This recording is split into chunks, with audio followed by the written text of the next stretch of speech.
Yon mga masters, bali 8 videos, araw-araw tuwing umaga na po tayo mag-a-upload. Maraming salamat sa mga solid kong masters dyan na patuloy pa rin na sumusuporta sa aking mga ina-upload na kwento o videos. At sa mga hindi nag-skip, maraming salamat po sa inyong lahat. At mag-iingat po kayo palagi and God bless. Magandang gabi mga masters, bali ngayon po ay 8 videos po ma-upload ko po sa aking YouTube channel. Tama nga mga masters, 8 videos nga po ma-upload ko. Yon, what's up mga masters? Nandito na naman tayo sa panibagong araw, panibagong kabanata na naman ang pagsasama-samahan natin ngayon guys.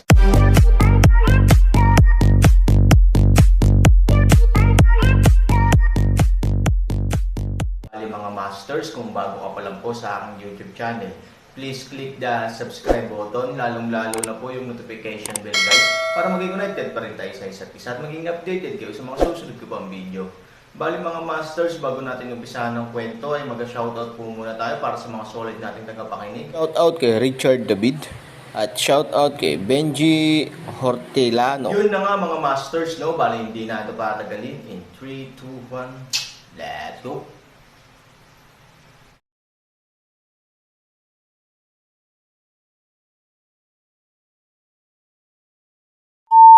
May isa pang paggalaw sa kanyang mga kamay, at isang grupo ng mga tao ang naging mga bangkay. Hindi kita niloko, naharang talaga si Ivory at ang iba pa sa daan. Hindi namin alam kung sino iyon. Siguro ay Yao Shen Pavilion at yung Shengsi area. Ito ang inutusan nila sa amin. Ang layunin ay upang akayin ka sa Flint City, at pagkatapos ay palibutan ka ng mga puwersa ng koalisyon. Si Zhou Kaishan ay nagsabi ng may takot. Natatakot sila na hindi ka namin mapipigilan, kaya't hindi nila maarang ang mga tao gaya ng nakaplano sa daan. Kung hindi ka naniniwala, maaari kang pumunta sa labas at tingnan. Ang mga tao sa Yao Shen Pavilion at immortal na lugar sa dagat ay dapat na malapit na. Tumangala si Aaron sa langit sa ibabaw ng lungsod ng Flint. Mabilis na lumipad ang 4 na dragon. Malinaw na nakahanap sila ng malaking bilang ng mga kalaban. Kaya totoo ang sinabi ni Zhou Kaishan. Si Ming Gayo ay isang especially iya sa Yao Shen Pavilion o Immortality Sea area. Pinagtaksilan niya ang impormasyon ni Ivory sa daan, at pagkatapos ay nakahanap ng isang Flint City na magiging multo para sa kamatayan, inaakit ang sarili, at pagkatapos ay pinigilan ang sarili. Parang dapat nga, well, you can set out in peace. Aaron malamig na tunog ng inumin, Jade Sword direktang frame sa leeg ni Zhou Kaishan. Don't kill me, don't kill me. Bagamat nilipat ko ang asawa at anak mo, pinatay mo ang pamilya ko. We're even, okay. Humingi ng awa si Zhou Kaishan sa nanginginig na boses. Isipin ang kanyang panig ng lungsod Panginoon, hindi inaasahang nahulog kaya lumuhad upang humingi ng awa. Ang dating lungsod Panginoon kilos ay tulad ng isang aso sa pangkalahatan. Pamilya mo. Sinulyapan ni Aaron ang mga tao ng pamilya Zhou na naging mga sunog na bangkay sa likuran niya. Desperado na tumango si Zhou Kaishan sa oras na ito. Aaron biglang disdain sa ngumiti, sila. Wala kahit isang buhok ni Ivory. Sa sandaling bumaba ang kanyang boses, ang Jade Sword ni Han ay natangay. Bang! Biglang iminulat ng ulo ni Zhou Kaishan ang kanyang mga mata at bumagsak sa lupa mula sa kanyang leeg. Nang makitang napatay si Zhou Kaishan, nagulat ang isang grupo ng mga sundalo at executive. Ang mga mahina ang paa ay nakaupo sa lupa sa lugar, at pagkatapos ay isang grupo ng mga tao ang nagkalat at tumakas. Sa ilang minuto, mayroong halos 100,000 katao sa 3 ruta. Pinalibutan nila ang buong lungsod ng bato, na puno ng apoy. Sa oras na ito, puno ng dugo ang langit. Late na tayo. Sumando si Wu Yan kay Ye Guocheng at sinabi sa malamig na boses. Sa pagtingin sa paligid, ang lungsod ng Flint ay puno na ng mga guho at guho. Maraming mga bangkay sa lupa, at may mga ilog ng dugo. Paano magkakaroon ng kaunlaran ng nakaraan? Ano ang mahalaga sa atin kung tayo ay huli o hindi? Sa simula, ang kamatayan at buhay ng pamilya Zhou ay wala sa aking pagsasaalang-alang. Kung hindi sila mamamatay, makakahawak kaya sila ng Aaron. Isang malamig na ngiti ang ibinigay ni Ye Guocheng. Kaya nga, nakangiting tumango si Wu Yan. Ang kanilang pagkamatay ay magdudulot lamang ng matinding dagok sa pamilya Fuya. Natapos si Ye Guocheng, at nagkatinginan si Huyan ng nakangiti. Ang lungsod ng Washi ay isang mahalagang geographical na lungsod. Si Fuchan, isang Hangul, ay alam na ito ay napakahalaga para sa mga puwersang kalyadong Fuya. Paanong hindi niya malalaman ang tungkol sa Yaoshen Pavilion at walang kamatayang sea area, na determinadong mangibabaw sa mundo sa lahat ng direksyon? Walang alinlangan na totoo ang imperial na kautusan, ngunit paano ito? Ito ay isinulat ni Zhou Kaishan, at malinaw na sinasabi na hanggat siya ay nasa harap ng pinuno ng lungsod para sa isang araw, siya ay magiging tapat sa United Forces ng Fuya sa loob ng isang araw, ngunit ang problema ay, paano kung siya ay mamatay? Mula sa simula, Ye Guocheng's chess piraso, ang Zhou pamilya ay mamamatay, at upang makatulong sa Ye Allied Puwersa, ngunit din lamang walang laman na mga pangako. Guocheng, ang iyong paglipat ay talagang kahanga-hanga. Hindi lamang nito maakay ang Aaron dito, kundi pati na rin ang ganap na pagwasak sa walang ingat na alyansa sa pagitan ng Fuye Coalition at Aaron. Ito ay pumapatay ng dalawang ibon sa isang bato. Sabi ni Huyan na may time ng ngiti. Mayroong ilang mga tao sa alyansa ng Fuya, at malakas ang Aaron. Ang kombinasyon ng dalawang pamilya ay talagang nagbibigay ng sakit sa ulo ng Yaoshen Pavilion. Pero kung paghiwalayin natin ang dalawang pamilya at hahayaan pa silang magkaroon ng sama ng loob sa isa't isa, iba na. Sa ngayon, yun lang. Yung mga babong baboy sa Fuchan ay nananaginip lang buong araw. Ano ang pinagkaiba ng pang-aasar sa kanila sa mga unggoy? Hinamak ni Ye Guocheng ng ngumiti, para sa Aaron, sa tingin ba niya ay siya lang ang napakatalino sa mundo? Gagawin ko sa kanya ang ginagawa niya sa akin. Masayang tumango si Huyan, gayunpaman, Guocheng, paano mo malalaman na dadaan ang asawa ni Aaron sa lungsod ng Washi? Ito ay isang kinakailangang paunang kinakailangan. Kung ang lahat ng mga plano ay maaaring ipatupad o hindi ay ang pinakakritikal na punto. Sa pagsasalita tungkol dito, hindi rin kapanipaniwala ang pakiramdam ni Ye Guocheng. Noong una niyang narinig ang balita, hindi siya naniwala, ngunit sa oras na iyon, sa harap ni Aotian, inihagis ni Commander Chen at ng iba pa ang kaldero at pinilit siyang harapin ang sarili niyang sitwasyon, kaya naging buhay na kabayo ang patay na kabayo, Doktor. Hindi niya alam na totoo iyon at malaki ang nakuha. Kapag napatay ko si Aaron at bumalik sa pag-inom, sasabihin ko sa iyo ng dahan-dahan. Ngumisi si Ye Guocheng. Tumango si Huyan, okay, walang problema. Siya nga pala, may isa pang bagay na napakahusay mong nagawa sa Guocheng. Kagabi, nagpadala si Zhou Kaishan ng isang agarang sulat na nagsasabing nang mahuli niya si Ivory, inatake sila ng isang grupo ng mga misteryosong tao, at si Ivory at iba pa ay sinundan palayo. Hey, dapat may pinadala ka para gawin ito. Ang pamilyang Zhou ay wala sa iyong konsiderasyon. Wala na si Ivory. Biglang natarante si Ye Guocheng. Sa pagtingin sa nalilitong hitsura ni Ye Guocheng, si Huyan ay natigilan din.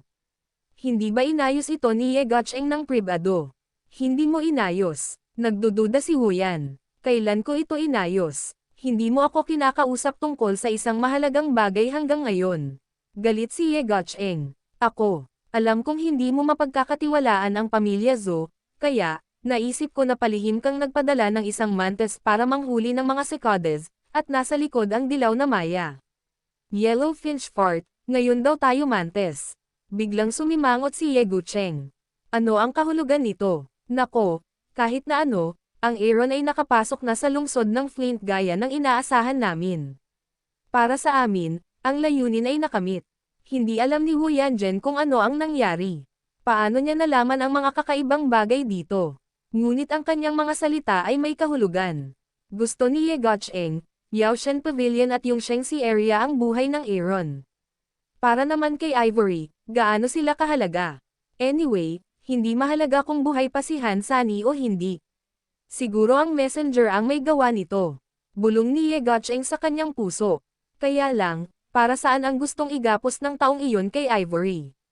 Pangalawa, may kakayahan siyang makuha si Ivory mula sa pamilya Zhou. Bakit hindi niya ginawa ang sarili niya? Sa halip, sabihin sa iyong sarili kung nasaan si Ivory. Paano kung magpadala ng isang tao sa iyong sarili? Hindi naintindihan ni Ye Guocheng, at hindi niya inisip iyon.